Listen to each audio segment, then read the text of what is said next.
Hi friends मु Sanjana Sanjana good manners आपण को स्वागत जनाउछि। आज आमे प्राकृतिक विपर्यय व सुरक्षार अंशुगत विषय रे जानिबा। अत्यधिक ग्रीष्म प्रभाव जोगु देहरे जलीय बाष्प परिमाण कमी जाए जहा फल रे मनुष्य दुर्बल व मूर्छा गला परी लागे।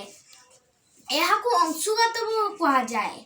यही कारणर मध्य मनुष्य व जीवजंतु मृत्यु मुखरे पड़ी थांती।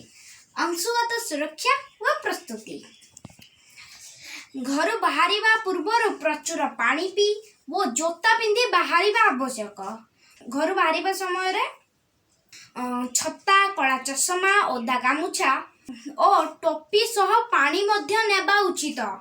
टाण खरा समय रे घर बाहरिबा अनुचित।